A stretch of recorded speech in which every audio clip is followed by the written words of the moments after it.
ቆንጆና አዝናኝ ቪዲዮ ነው። ክፈትና ይኸው። ከዛ በኋላ ደውልልኝ እሺ? ሄሎ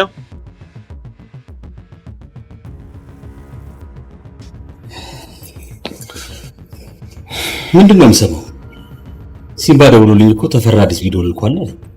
ብቻ አምራን የሆነ ነገር አድርጓት እንደሆነ ሲጀመር የእሷ እዛ መገኘት አልደረኩት።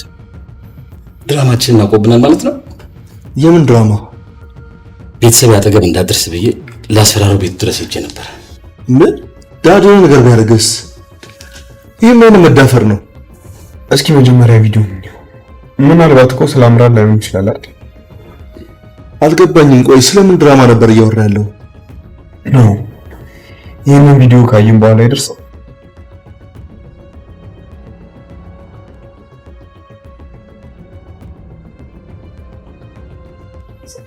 ስሜ ማክዳ ይባላል። ቆይ እቺ ልጅ ማለት ባለፈው ከፍለን በትክክለኛ መንገድ ከሀገር ያስወጣናት ሴት አይደለችም እንዴ? ተረጋግተሽ ቀጥይ። መድገም አልፈልግም።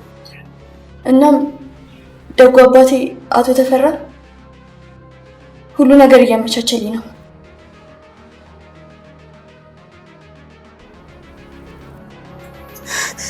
እዚህኛው መሳሪያ ላይ ቀላስ አስገባ ይችላል አይደል? ይኸውልሽ በአሁኑ ማተኩሽ ከሆነ የመጀመሪያ ሟች ራስሽ ትሆኚ። ከዚህ በፊት እኮ ሰው ላይ ተኩሽ እንደማላውቅ ታውቃለህ። እና እንደዚህ ታሰቃየኛለህ።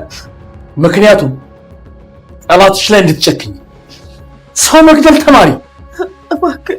እባክህን ተፈራ፣ ሰው እንድገላ አታድርገኝ። እኔ ፈርቻለሁ።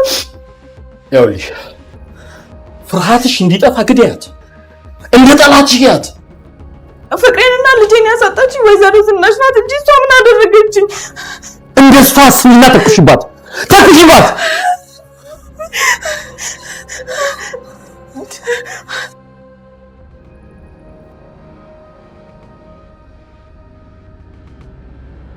አምራን ውለታ ላደረጉላት የሌኩን ቤተሰቦች የገቡበት ችግርና መከራ ለማውጣት ስትል ራሷን የማትወጣበት ከባድ የሆነ ችግር ውስጥ ከታለች። አቶ ተፈራን አታላ ቤቱ ድረስ የገባችው አምራን መጀመሪያ ላይ ነገሮች ተመቻችተውላት የተፈራን ትንሽ እምነት አግኝታ የነበረ ቢሆንም ነገር ግን ሰው በሙሉ ልቡ ማመን የሚባል ነገር ያልፈጠረበት ተፈራ ለክትትል ቦርሳ ውስጥ ባስቀመጠው ማይክ ባገኘው መረጃና በሷ ሁኔታ ላይ ትልቅ ጥርጣሬ ውስጥ ገብቶ እምነቱን ለማግኘት ሰው መግደል እንዳለባት ያ ካልሆነ ደግሞ ራሷ እንደምትሞት ትቶባታል። ከዚያ አስቀድሞ ተፈራ ቤታቸው ድረስ ገብቶ ባደረገው ነገር እጅጉን የተደናገጡት የሌኩን ቤተሰቦች ሁሉም ተረጋግተው ማድረግ ስላለባቸው ነገር መወያየት ባይችሉ ናሆምና ሲምባ ግን ቤተሰቡን ከዛ ጭንቅ ውስጥ ለማውጣት አንድ መንገድ ላይ ተቀጣጥረው ማድረግ ስላለባቸው ነገር መነጋገር ይጀምራሉ። ሲምባም ይቀጥልና ጩና ግን እንዴት ናት ብሎ ሲጠይቀው ናሆም አሁንም አይሲ ውስጥ ነው ያለችው፣ ምንም የተለየ ነገር የለም፣ ዳጊ ግን በጣም ተጎድቷል፣ ይልቅ በእልህ ተነሳስቶ ያልተገባ ነገር እንዳያደርግ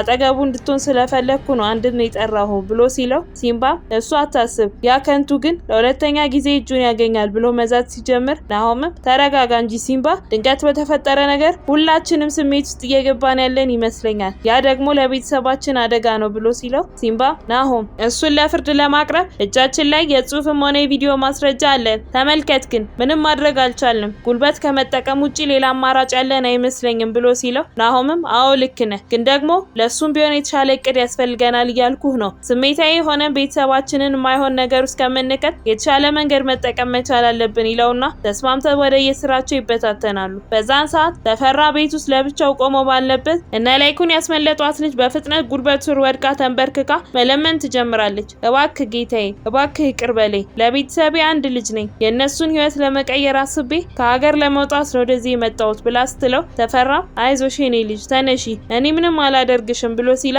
እሷም እውነትህን ነው ምንም አታደርገኝም ብላ በፍርሃት ጠይቋለች። ተፈራም ይቀጥልና አዎ ምንም አላደርግሽም፣ ግን ደግሞ ስሜን ለነ ሲምባ ያላግባብ አጥፍተሻል፣ ይህንን መቼም አላደረኩም አይደል ብሎ ሲጠይቃት ልጅቷም አስገድደውኝ ነው፣ ከዛ ከወጣው በኋላ የሆነ ክፍል ውስጥ አስገብቶ አስፈራርተውኝ ነው ብላ መቅለስለስ ስትጀምር ተፈራ እውነት እነዚያ ጨካኞች አሰቃይተውሻል አይደል? ይገባኛል፣ አይዞሽ አትጨነቂ። ስለዚህ አሁን ደግሞ ያንን ነገር ታስተባቢያለሽ ማለት ነው። ንገሪኝ እስቲ አቶ ተፈራ ማን ነው ብሎ ሲጠይቃት እሷም ጋሽ ተፈራ የደሃዎች አባት ደግ የዋህ ሰው ነው ብላ በፍርሃት ትመልስለታለች። እሱም እየሳቀባት አልሰማውሽም፣ እስቲ ጮክ ብለሽ በድጋሚ ንገሪ ብሎ ሲላት ልጅቷም ጋሽ ተፈራ የደሃ አባት ደሃዎችን የሚረዳ ደግ አባት ነው ብላ በድጋሚ ትነግረዋለች። እሱም ከሰዎቹ መካከል አንዱን ይጠራና ካሜራ ይዘው መጥተው ማስተባበያ ቪዲዮ መቅረጽ ይጀምራሉ። ሁኔታዋን የተመለከተ ተፈራን በንዴት መጀመሪያ ሪላክስ አድርጊ፣ የፈራሽ ወይም የደነገጥሽ አታስመሲ፣ ቆይ እስኪ ይህኝ እስቲ በደንብ እኔ ያስፈራለሁ እንዴ ብሎ ሲጠይቃት እሷም አረ በፍጹም እርሶ እኮ ደግ አባት ኖት ብላ ትመልስለት። ተፈራም በህይወት መኖር የምትፈልጊ ከሆነ ፍርሃትሽን አስወጥተሽ የምነግርሽን ብቻ ነገር ትያለሽ ይላትና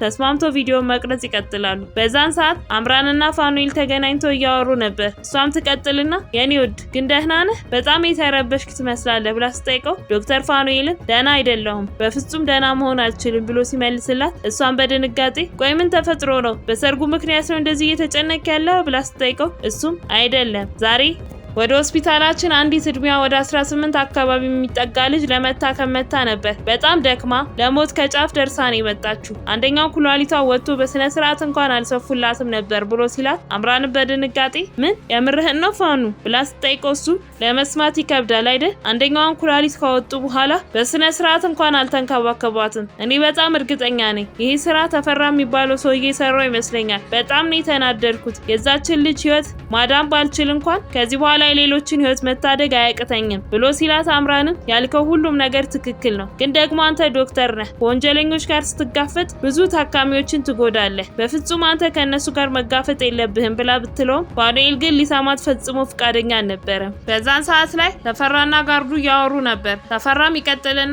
ስለ አምራን አጣራልኝ ያልኩህን በሙሉ አጣርተህ ጨርሰሃል አይደል ብሎ ሲጠይቀው ጋርዱ አዎ እሷ እንዲከታተሉ ብዙ ሰላዮች አድርጌያለሁ፣ እጮኛዋ አቶ ፋኑኤል ይባላል፣ ሀገሪቱ ላይ ያለ የተባለ ሐኪም ነው ብሎ ሲነግረው ተፈራ ምን አልከኝ ማነው ስሙ ብሎ በድጋሚ ሲጠይቀው ጋርዱ ዶክተር ፋኑኤል ነው የሚባለው፣ ተባባሪ ፕሮፌሰር ነው፣ የራሱን ትልቅ ሆስፒታል ከፍቶ እየሰራ ነው ያለው ብሎ ሲነግረው ተፈራ ጥሩ ከዚህ በኋላ እሷንም ሆነ ዶክተሩ በደንብ ተከታተላቸው ይልና ያዘዋል። ከትንሽ ቆይታ በኋላ አምራንና ናሆም አንድ ቦታ ተደብቀው ለብቻቸው ይገናኛሉ። እሱም ይቀጥልና አምራን ለምንድን ነው እንደዚህ በአስቸኳይ ፈልጋለሁ ያቺ ደግሞ ለምንስ ነው በዚህ ደረጃ ራስሽን መቀየር የፈለግሽ ብሎ ሲጠይቃት እሷም አቶ ተፈራ ቤት እንደምንም ብዬ ገብቻለሁ። እንደዚህ የለበስኩት ሰዎች ልኮ እየተከታተለኝ ስለሆነ ነው። አቶ ተፈራ ነበር ቤታችሁ ድረስ መጥቶ ሙሉ ለሙሉ ሊያቃጥላችሁ የነበረው ብላ ስትነግረው ናሆምም ይህንን በፍጹም ማመን አልችልም። አምራን ከመጀመሪያውኑ እኮ እንደዚህ አይነት ትልቅ እብደት ስትገቢ ለእኔ በቅድሚያ ማማከር ነበረብሽ ብሎ ሲቆጣት እሷም በመጀመሪያ ባማክርህ እሺ እንደማትለኝ በደንብ አውቅ ነበር። ስለዚህ በራሴ ነገሮችን ተጠንቅቄ ለማድረግ ወሰንኩና ገባሁ።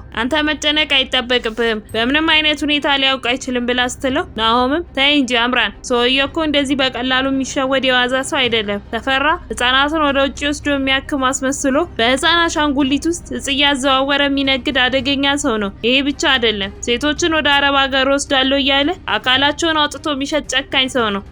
ቆይ ታዲያ እንዴት ነው እዚህ ሰውዬ ቤት ስትገቢ ዝም ብዬ የማየው ብሎ ሲላት አምራንም ነገሮችን በጥንቃቄ እንደምታደርግ አሳምነው ሁለቱም ወደ የስራቸው ይሄዳሉ። ከዚህም በኋላ ነው አምራን ወደ ተፈራ ቤት ሄዳ ልጅቷን እንድትገድል ያስገደዳት። በቀጣይ ምን የሚፈጠር ይመስላችኋል? ሀሳብ እንዲሁም አስተያየታችሁን ኮመንት ላይ ጻፉልን።